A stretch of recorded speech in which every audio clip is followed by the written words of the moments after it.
Alright guys, I got use of a set of rollers, but I had to build the legs and also I had to machine a handle because I didn't have one.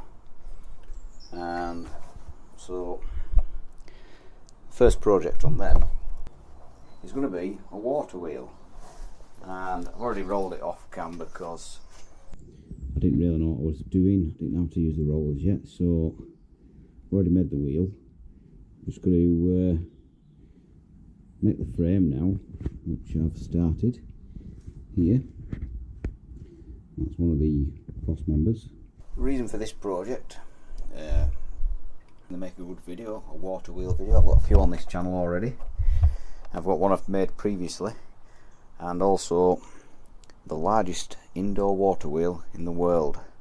So if you want to go check that video out, guys. But anyway, the reason for this one is I've come across this old bakery hoist. It's this big forged gear and a little spur gear down there. So I'm going to try and incorporate that little ensemble into the new water wheel. So for those of you who watched the last video on the water wheel, you remember that it made about 10 watts of power. So it'd be interesting to see how many watts we can get out of this one. Alright guys, so I'll get cracking with the build.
Okay guys, that's the wheel made up. And next job, I'll make the frame and then I can true the wheel then. Okay guys, that's kind of what we're aiming for. So we've got the water wheel there.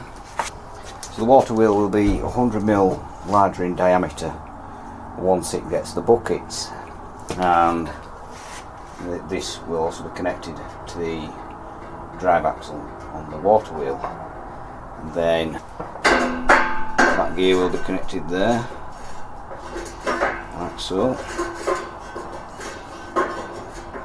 and then power takeoff from that. Power takeoff from that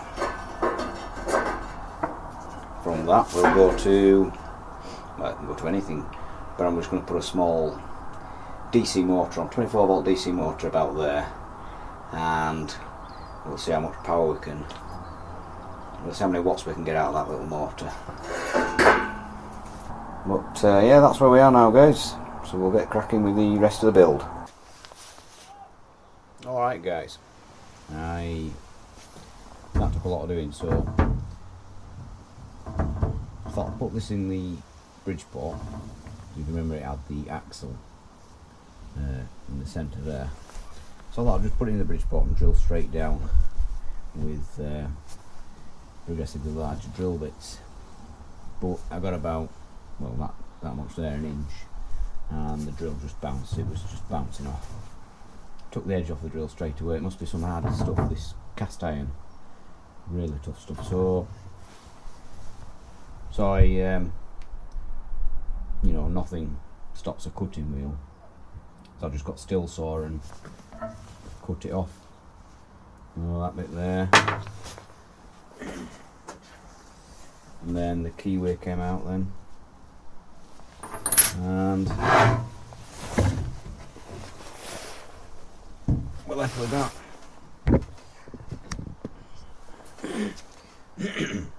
So that's ready to go on the water wheel, which is about ready for the drive gear. Just got to machine the axle down to accept the drive gear, which I'll do now.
Okay guys, that's where I'm going to leave this video. I've got I've both the drive gears installed now. I've had my own pillow block bearings for the little spur gear. I'm always trying to save money on builds, and this brass you can see here, this was like a hydraulic fitting, and so I cut it, machined it down, cut it in half, and then put it into steel housing. I made a couple of housings for the brass bush anyway, so basically that's how it works. So the normal bearings are these pillow block bearings here, but they're about 100 quid each then, whereas I made that for next to nothing. So in the next video guys, I'll be testing it, so I'll have the buckets on and I'll have a DC motor on it. Probably give it a lick of paint just to tidy it up a little bit, because there's quite a bit of finishing off to do here. This pillow block bearing needs a sleeve making for it to get it to the right diameter, and that just adds a bit of support for the big drive gear.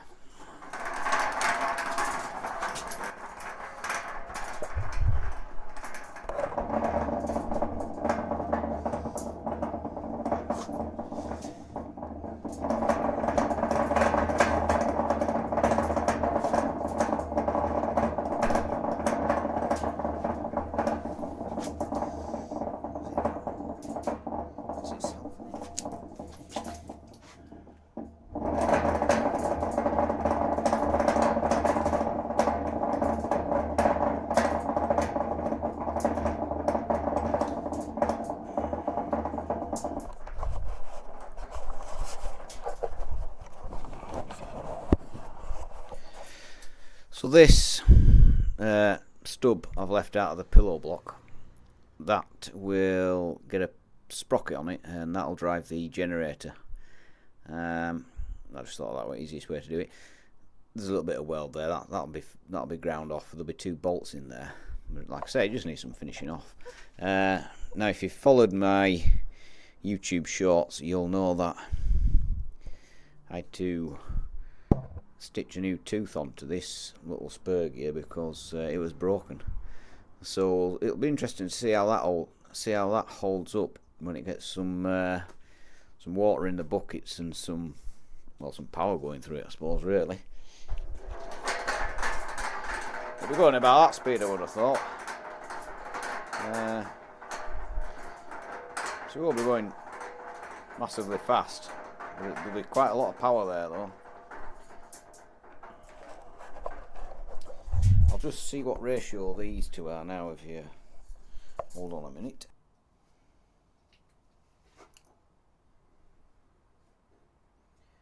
One, two, three, four,